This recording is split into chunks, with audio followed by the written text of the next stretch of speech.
Let me start by saying that the video you're about to see is emotionally charged. And I've already spoken to the lawyer numerous times and these other lawyers. Don't think what I say is necessarily true, but look at your lawyers and your false judiciary tried and true. And here's the thing I'm saying to you. These words are inflamed, but I've seen the lawyer a number of times since posting this video the first time and removing it. I'm putting it in fast motion so you could take it as like a social editorial.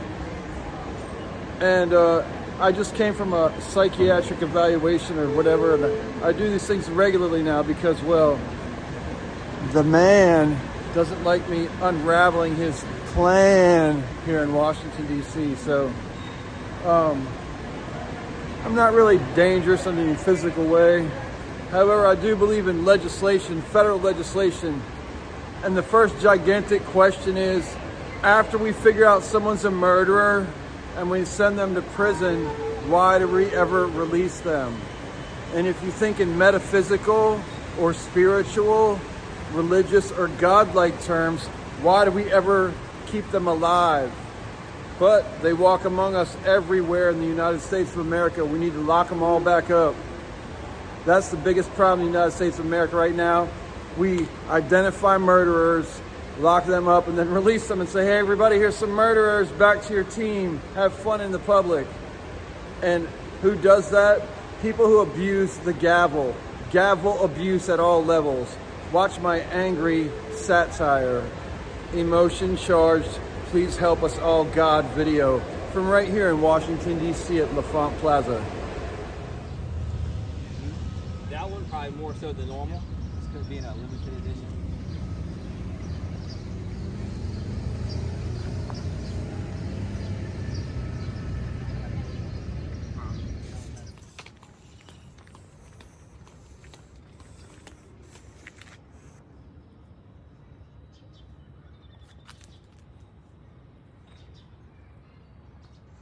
That's new, that camera's new, and that exhaust is new.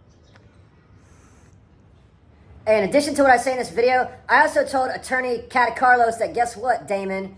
Guess what? The pie shop is trafficking children using dirty cops. And guess what else I said? Stephen McKeever's part of it, as was Slash Run and The Runaway. Both those restaurant clubs have closed down. Pie shop needs to be closed too.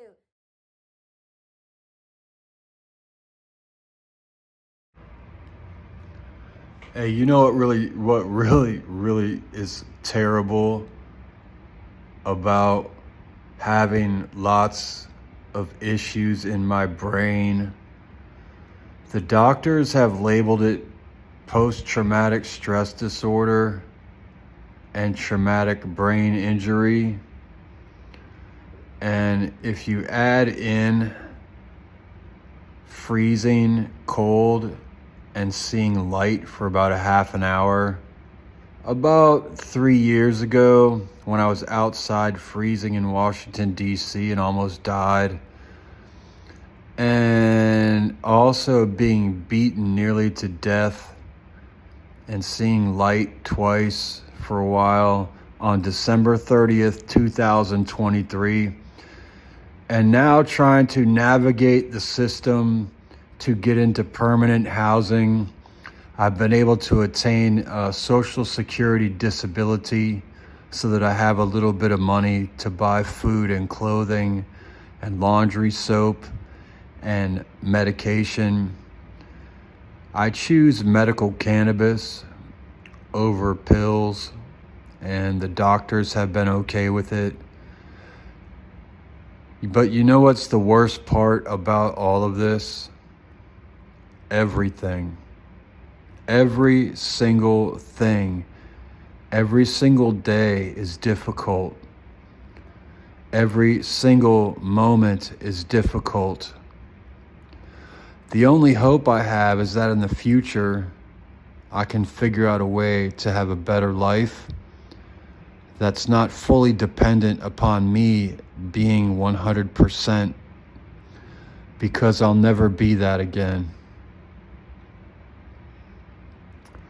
And anyone who discounts the pains of homeless, indigent people with cognitive disabilities, meaning our brains don't work properly.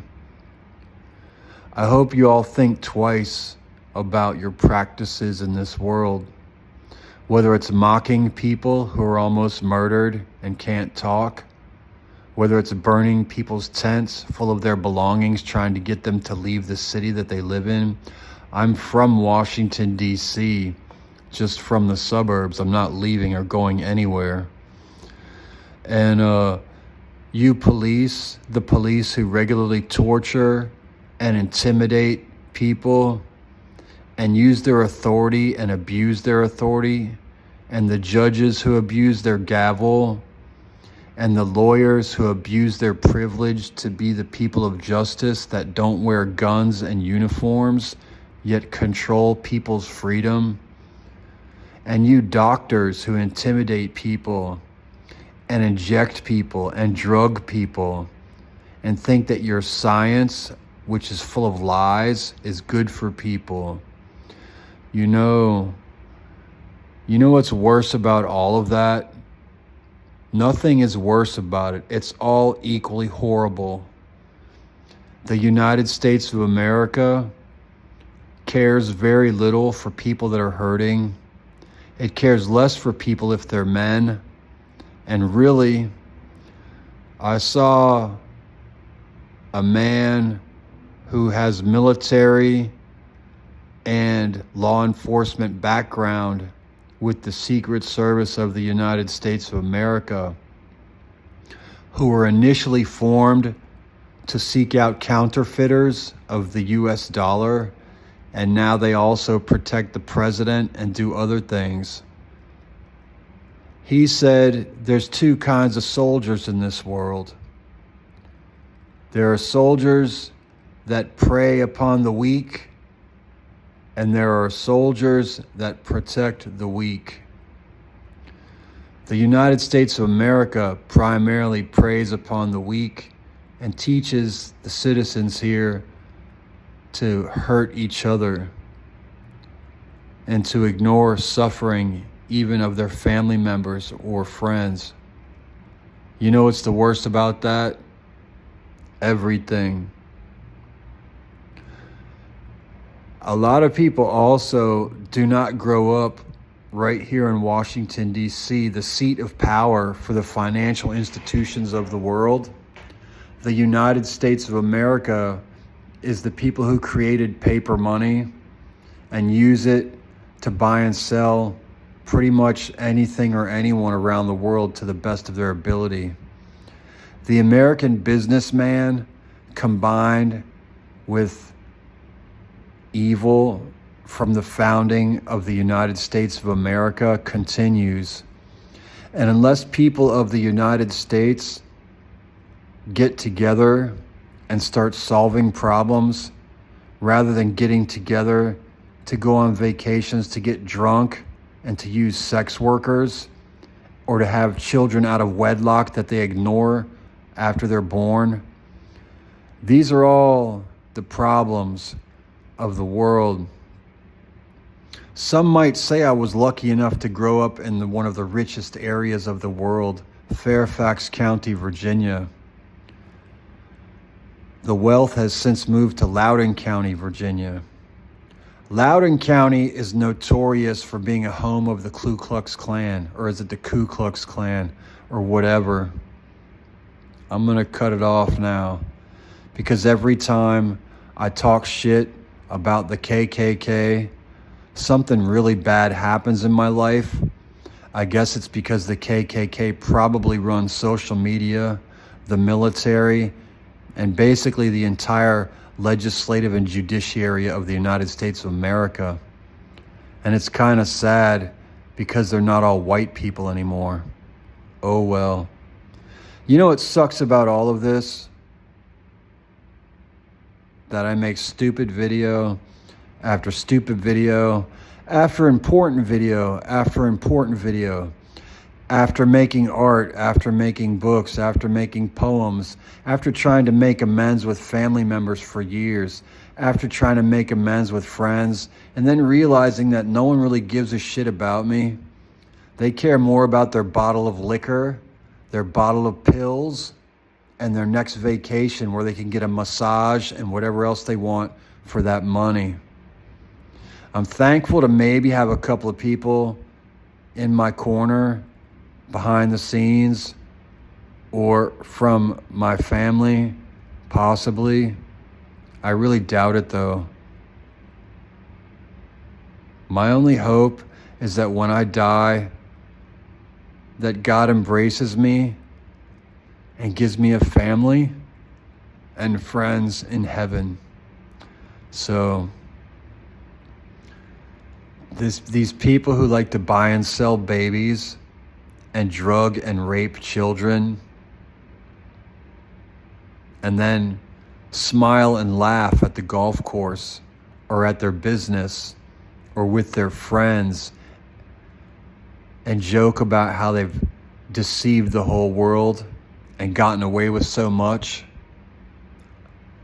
I hope you all get your payback from God immediately. I hope God intervenes in your life and teaches you to be wealthy rather than rich. People hate the rich people, the richies they're called, because they have all this stuff and they help no one. I've heard there's certain people who are wealthy and they actually help people. I heard Doris Buffett was one of them. She was a Sunshine Lady. She had the Sunshine Lady Foundation. Unfortunately, I have a bleak outlook. Unfortunately, I don't think anyone is coming to help me. And unfortunately, the legal system, the human services system, the religious system, the education system, and the medical system is set up more to harvest the organs of homeless people than to help the homeless. Meaning, the medical system would rather have me be dead and sell my liver, my kidneys, my heart, and anything else they can sell from my body and make money off of it to capitalize upon my death. I moved back to the capital here, Washington, D.C., the District of Columbia, thinking that I could make a difference in the world because of all the influential families and people I grew up around and stuff. And guess what? I was wrong. I can't change the planet. I cannot help the United States of America, and I can barely help myself. And my goal in life is to get healthy, to be stronger and healthier than I've ever been in my whole life, and to figure out a way to make a little bit of extra money off of my art, and hopefully one day, maybe even do something. I've had lots of goals. Now they've just disappeared.